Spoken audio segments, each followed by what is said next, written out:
አልማዝ በተፈጥሮ መንገድ እንዴት እንደሚሰራ ልንገራችሁ።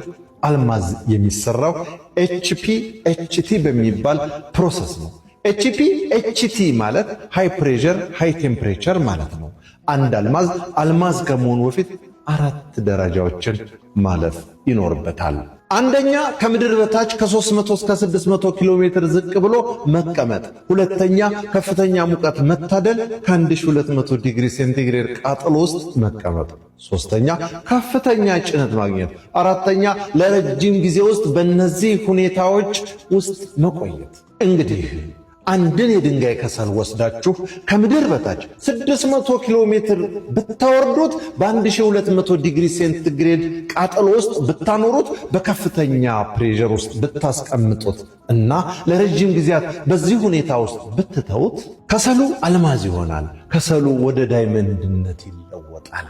አንዳንዶቻችሁ በሕይወታችሁ ግራ ይገባችኋል። በጣም የሚወዳችሁ አምላካችሁ ከጓደኞቻችሁ በታች 600 ኪሎ ሜትር አውርዷችሁ ይሆናል በማይገባችሁ ፈተና 1200 ዲግሪ ሴንቲግሬድ ቃጠሎ ውስጥ አስቀምጧችሁ በማጣት በመገለል በመገፋት ለረጅም ጊዜያት እየፈተናችሁ ምንድነው እየተካሄደ ያለው ብላችሁ እስክትጠይቁ ድረስ ለ5 ዓመት ለ10 ዓመት ከሰው ከወዳጅ ከዘመድ ከጓደኛ ዝቅ አድርጓችሁ ይሆናል።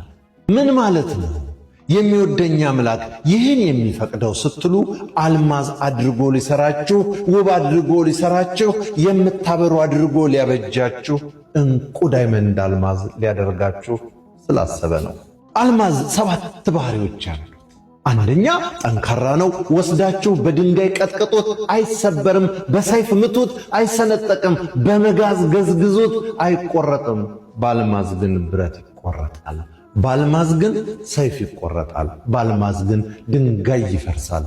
አልማዝ የሚቆረጠው በሌላ አልማዝ ነው። ሁለተኛ የአልማዝ ባህሪ ልንገራችሁ። ከፍተኛ የማንጸባረቅ ባህሪ ያለው ሪፍራክቲቭ ኢንዴክስ ይባላል። የተቀበለውን ብርሃን መልሶ የማብራት ባህሪ ያለው ያንጸባርቃል። ሶስተኛው የአልማዝ ባህሪ የተቀበለውን የፀሐይ ብርሃን ነጩን ብርሃን ወደ ተለያዩ በርካታ ቀለማት የመበተን ችሎታ አለው። አራተኛውን የአልማዝ ባህሪ ልንገራቸው። እጅግ በጣም ንጹህ ነው።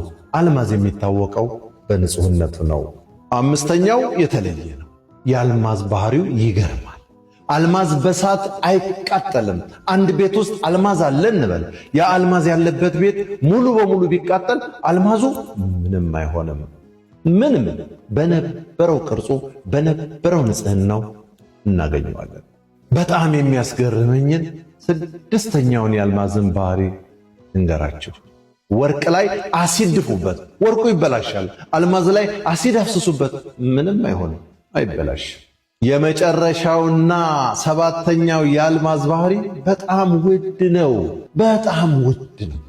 የአውራ ጣትህን ራስ የምታክል ዳይመንድ አንድ ትልቅ ፎቅ ይገዛል። በጣም ውድ ነው። ከጓደኞቻችሁ በታች 600 ኪሎ ሜትር ወርዳችሁ በ1200 ዲግሪ ሴንቲግሬድ ስቃይ ውስጥ ያለፋችሁ፣ በፕሬሸር ውስጥ ለበርካታ ዓመታት ያለፋችሁ እናንተ አልማዝ ሆናችሁ የተሰራችሁ ሰዎች ናችሁ። ሰዎች ጠጠር ብትመስሏቸውም አልማዞች ናችሁ። ዋጋችሁ በጣም ውድ ነው። ከተማሩ ሰዎች ይልቅ ብዙ ዲግሪ ከተሳካላቸው ሰዎች ይልቅ በመከራ ያለፉ ሰዎችን አከብራለሁ። ዋጋ የከፈሉ ሰዎችን አከብራለሁ። በስቃይ ውስጥ ያለፉ ሰዎችን አከብራለሁ። ምክንያቱም ዋጋቸው በጣም ውድ ነው። ዶክተር ወዳጄን እንደተናገረው፣ በለጠ ሸቴ ዘሀገረ ኢትዮጵያ እንዳቀረበው